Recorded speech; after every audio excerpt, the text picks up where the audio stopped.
And good morning, everybody, and welcome to the Most Important Conversations Meditations. We record these meditations Monday through Friday.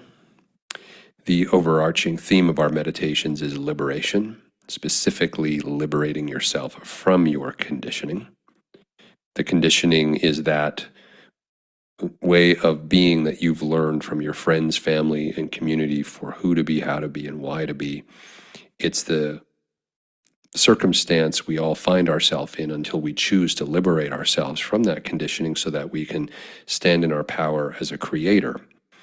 And each day before these meditations, we have a short talk, and the content from that talk is derived from our primary program at TMIC called Whole Life Architecture. Whole Life Architecture is a live interactive weekly workshop where participants are learning to liberate themselves from their conditioning and to step into their power as a powerful creator of their life by design, as opposed to merely tolerating their life by default. We have been speaking about the importance of paradigms, of worldviews, which is another way of saying paradigms, for the last week or so.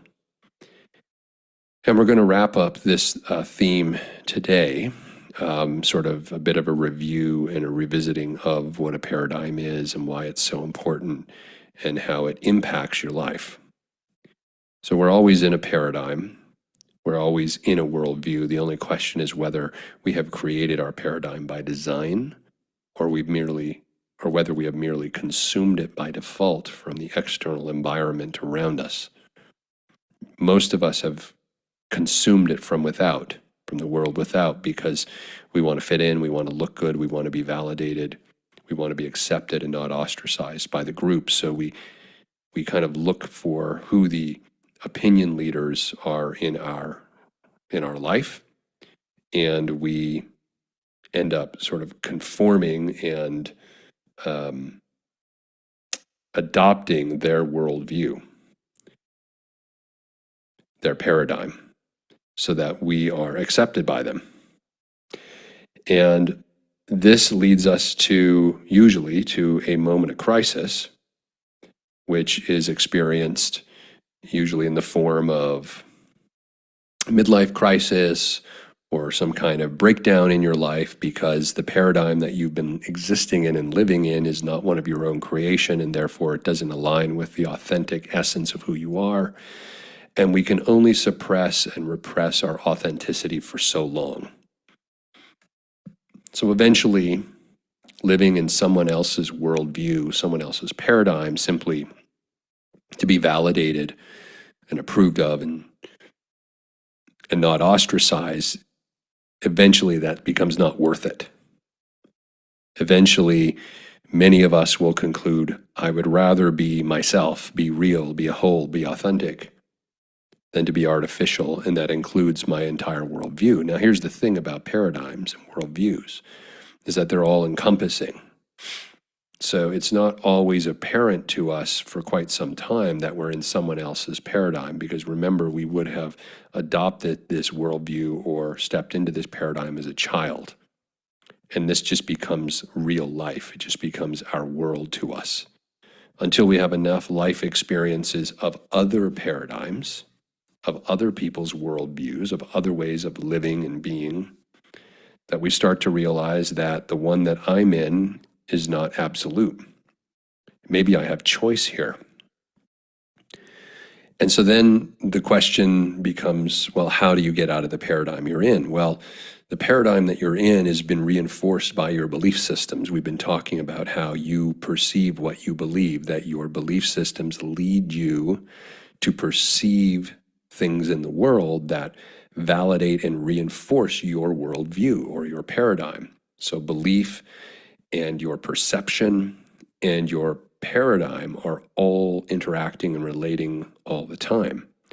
So that's why it takes time for our belief systems first to change. And as our belief systems change, we start perceiving things we wouldn't have seen before, because you perceive what you believe.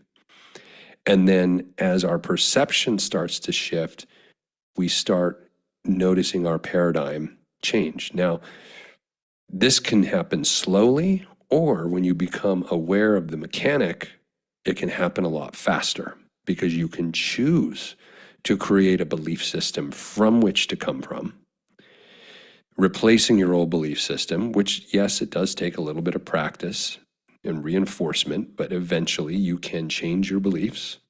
I have changed my belief system at least 4 or 5 times over the course of my life, 3 or 4 of them being by design, one of them being my conditioning. That wasn't by design. It was what I consumed by default from my friends, family, and community. And so if you change your belief system, and that's like everything, every action you take, every opinion you have is based on some underlying invisible, now subconscious belief system. So to do this work, you have to get really curious about why you behave the way you behave, why you have the opinions you have, why you spend time with the people you spend time with, why you have the job that you have, or why you run the business that you run, or why you're in the relationship that you're in. Every single thing has a belief system underneath it. Why are you married, for example, has a belief system around the importance of marriage, whatever that might be for you. There is a belief system that maybe, I'm just guessing, but for some, there could be a belief system that, well, you have to be married to be respected. For others, there might be a belief system that, well, it's my religious beliefs, so I have to be married. For others, it may be that you think it's going to give you an economic lift. And under that is the belief system that you can't do it on your own. Whatever is going on in your life, and I just use relationships as an example, and specifically marriage, but for everything in your life, there is an underlying driving belief system under it. So to change your belief system, you have to kind of be your own sort of, human archaeologist, your own, human anthropologist. You've got to get curious about why you are the way you are, why you have the things and the people and the experiences in your life that you have. And under all of that, there are multiple belief systems, thousands of them probably. So you get curious and you start working your way through them. And along the way, you encounter macro belief systems that inform dozens of micro belief systems. And you realize if you can change a macro belief system, it ripples through all the smaller ones. And this gets faster as a body of work. And as you change your belief systems, what starts to happen is your perceptual filter, which determines which data points get in or are blocked, because we are not letting in every data point available to us in reality. In fact, most of the data available to us that is received by the 5 senses is blocked. And what determines what data gets blocked in my life experience versus yours has everything to do with the belief systems, which is really the instruction manual. Let this in, block that. Let that in, which recursively reinforces the belief system. Don't let that in because it challenges it. It's a threat to it. And in our brain, there's no distinction. We often treat a threat to our lifestyle like it's a threat to our life.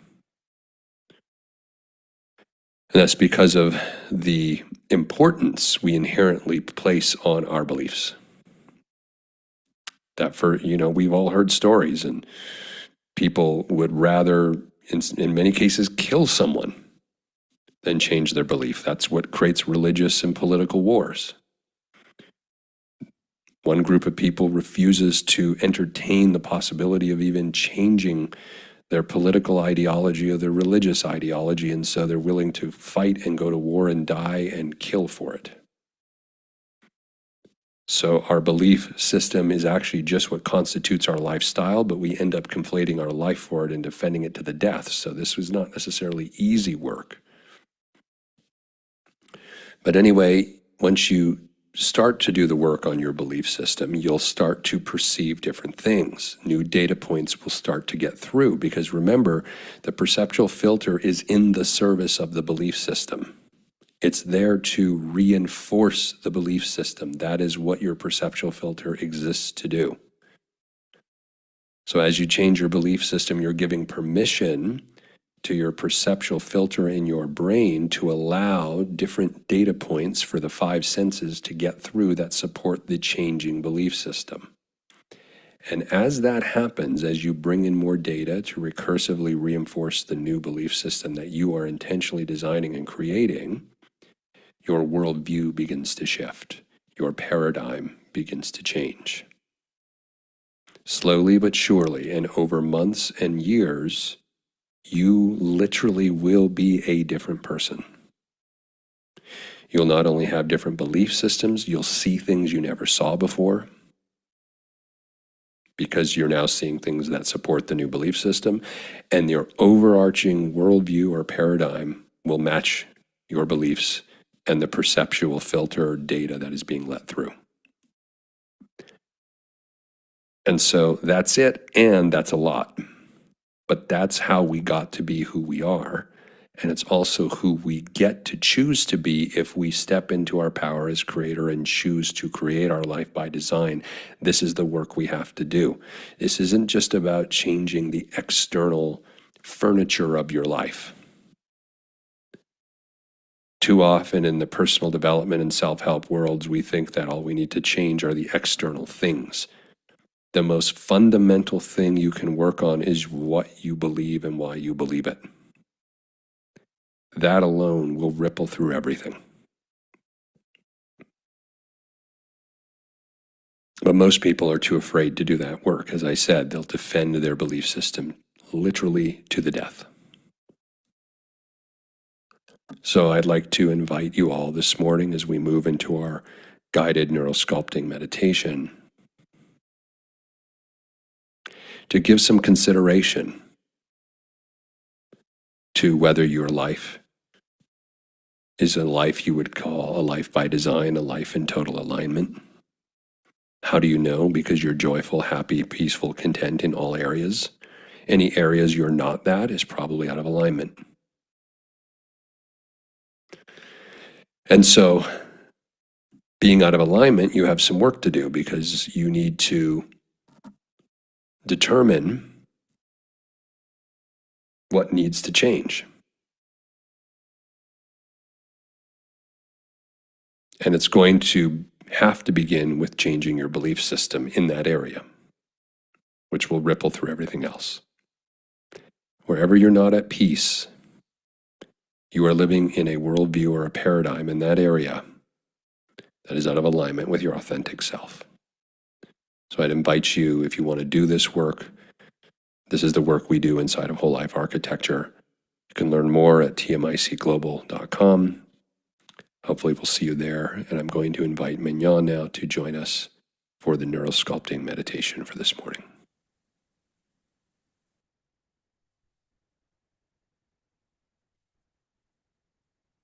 Thank you, Chad. Welcome to today's neurosculpting meditation, everyone. You may hear me spell out words or dial things up or down, along with fun imagery, all by design as part of the neurosculpting meditation process. It's a process that helps calm the nervous system, prime the brain for creating supportive ideas, and gives you agency in how you move through life. Practicing this meditation can be supportive in reinforcing desired outcomes and creating lasting shifts. Let's get started. We get to go on a combo journey to release what does not align and to orient to what does. And in this meditation, we will settle the body and make this all real for your inner landscape. And we will start with a little permission to let your mind wander, to do what the mind does.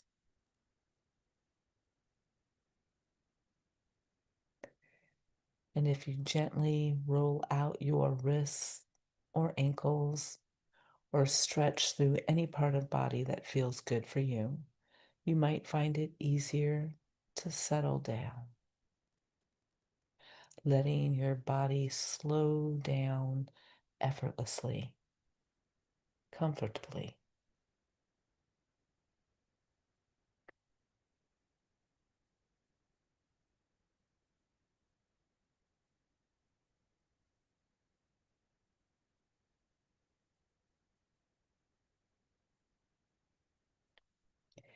And that settling might come as a deep breath in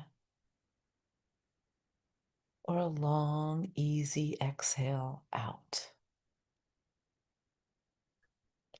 It might show up as a sigh, a softening in the shoulders, or the need for an extra cushion for support.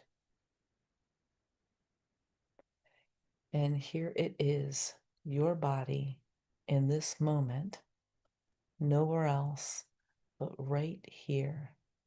So, how much more could you get here?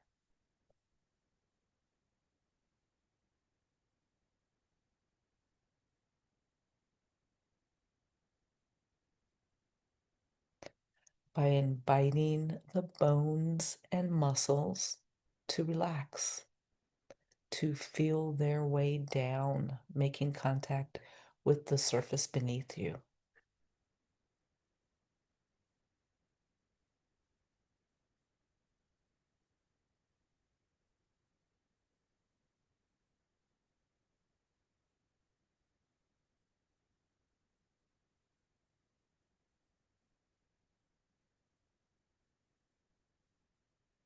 Right here, right now, you might notice if there's any lingering tension, maybe in the face or jaw. And with just your awareness, you can imagine smoothing it away.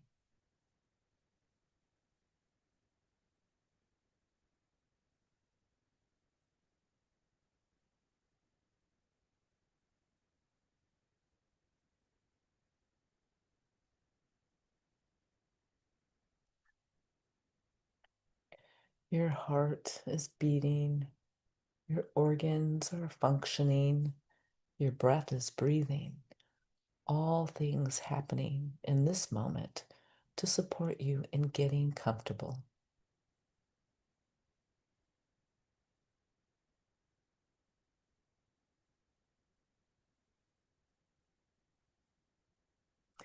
And if you'd like to slow yourself down even more, you can lengthen your breath or deepen it or spread it out wider into the body or release it further.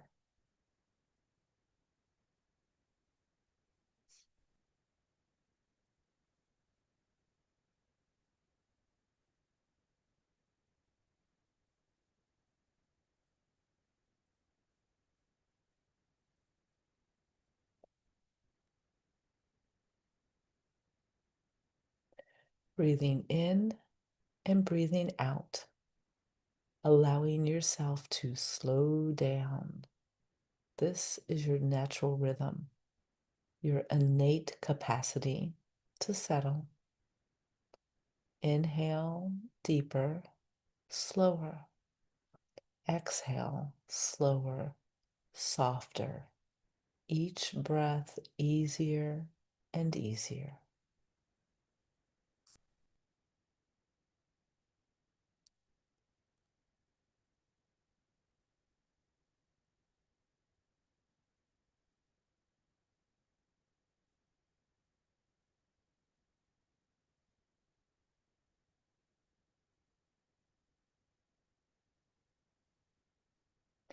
And in this moment, you might notice things around you that are adding to your comfort.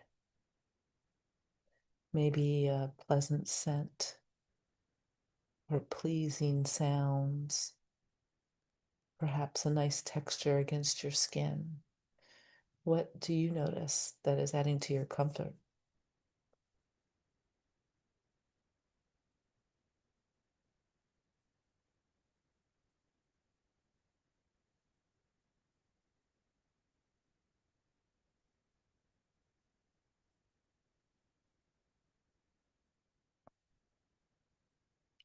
And while your body orients to right here, right now, your creative mind gets to wander, and you will still be right here, right now. It might be interesting to imagine you were a leaf on a tree. Would you be a small leaf just unfurling, brand new, or a large, robust leaf high up on a tree? What kind of leaf would you imagine being?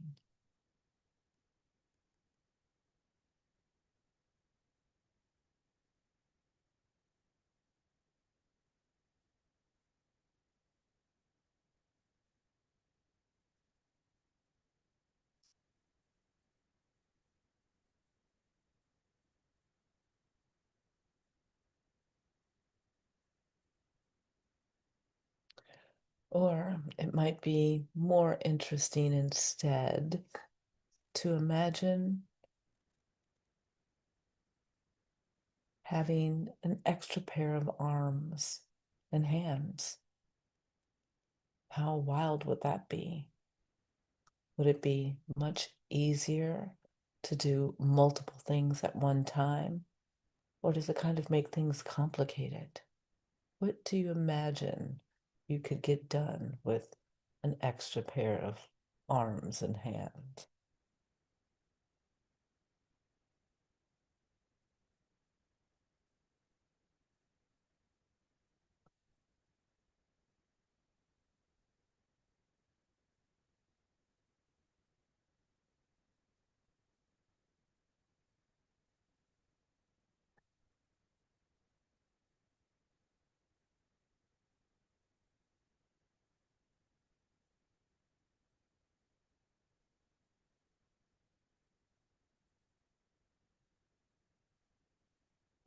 Your creative mind is awakened and your body is right here supported. And you might take comfort knowing that you are in the driver's seat of this meditation. You are welcome to embrace, discard, or adapt any of my suggestions. You get to write this story, a story where you get to orient yourself to something wonderful, so amazing that you can also release what you are ready to let go of. So, if you would like to start by bringing to mind a word or concept that feels so good to you, this might be one that you are very familiar with, or this might be something totally brand new, a word or idea, maybe a mission. It could be a simple word like clarity, clarity, or humor, or a different word that in this moment serves you really well.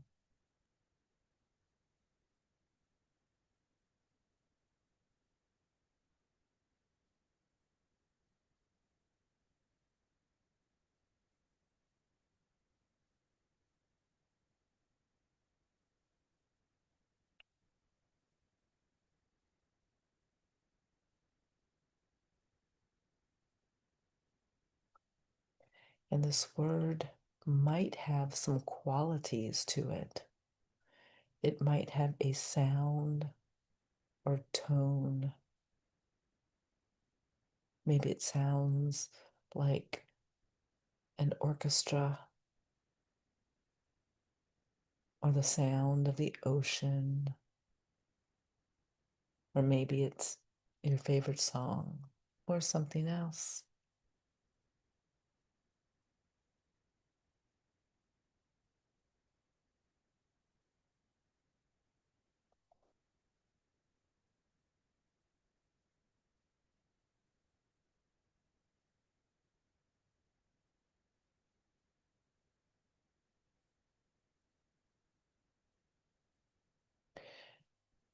And this word or concept might have a color. Maybe it's orange or blue or some other color.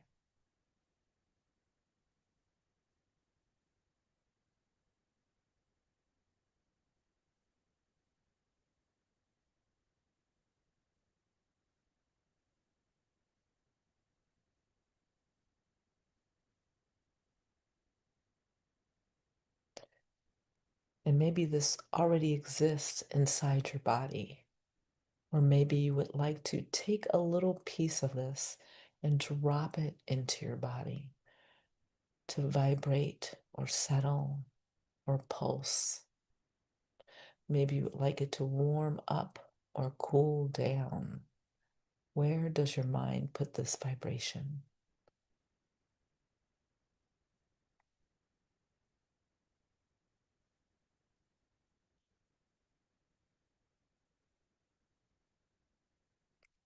Maybe you put it in your hands to hold on to, or in your heart, or in your eyes to see through, or maybe your throat, or wherever that feels right for you.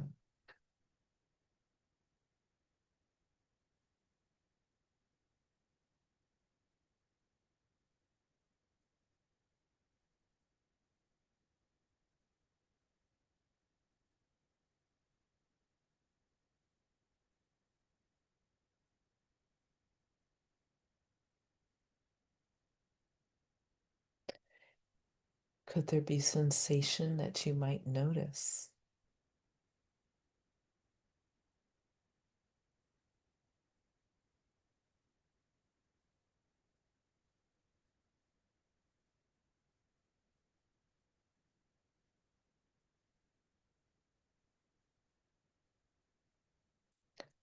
Could this unfold in a way that you observe in this moment?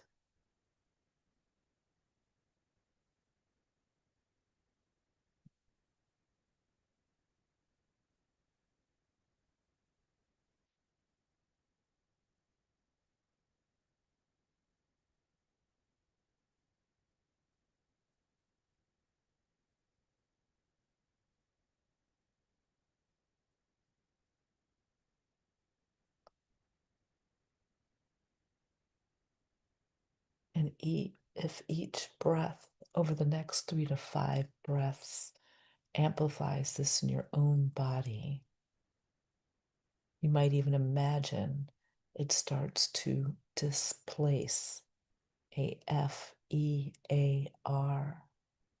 that you no longer need to hold. Maybe the filling up of this positive vibration allows some contraction or density or words to ooze right out of your space.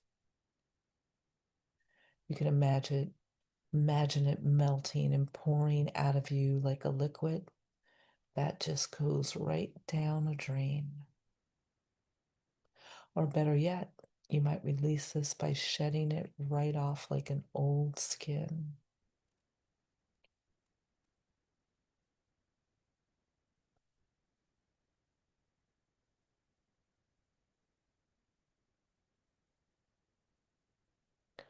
Or you might imagine the capacity to take your fears, those contractions, and toss them out to sea to be taken by the tide.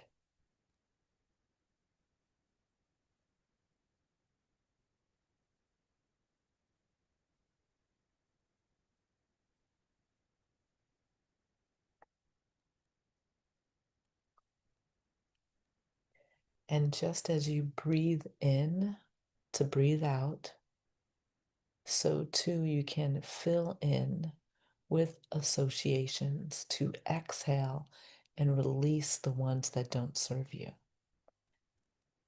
And all of this creative thought may cause sensation that is now associated with the fill in and the release, the in and the out.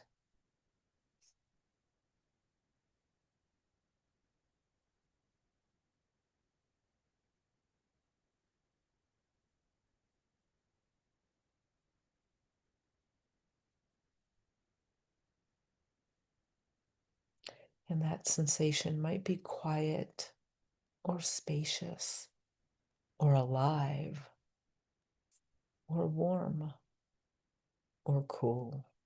What do you notice?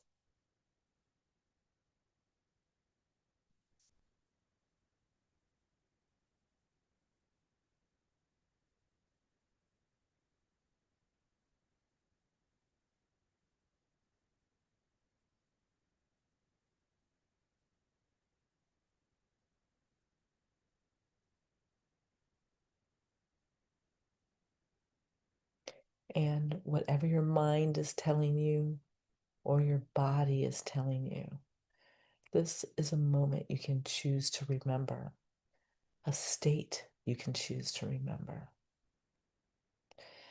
And you can remember it by placing your non-dominant hand on the part of your body most resonant.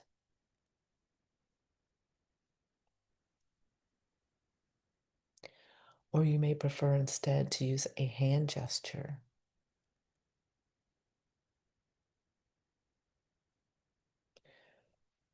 Or you may even imagine a scent that you can breathe in that would help you to remember this particular moment.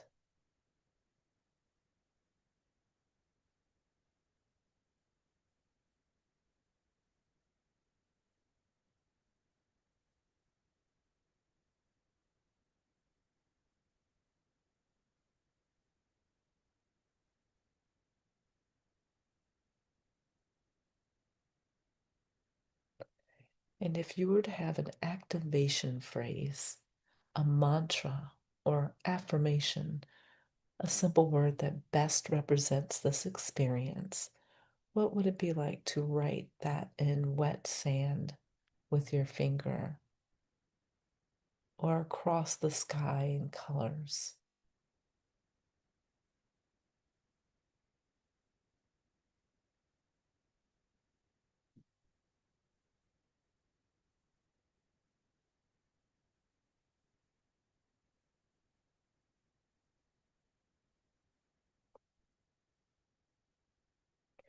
And you might remember that your body listens to your mind, just as your body has listened to your mind in this meditation.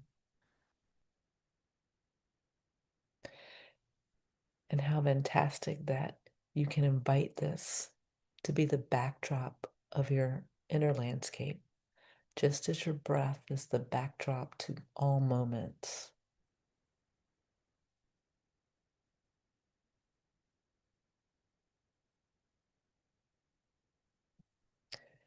And you are invited to explore your intentional concept or word, the colors, vibrations, and spaces created in your inner environment. Every time you say your word, or place your hand, or use your gesture, or think of your scent, even as you slowly start to return your attention to your body in the space that you're in, and gently opening your eyes and noticing the room around you as you end your fill in and release meditation.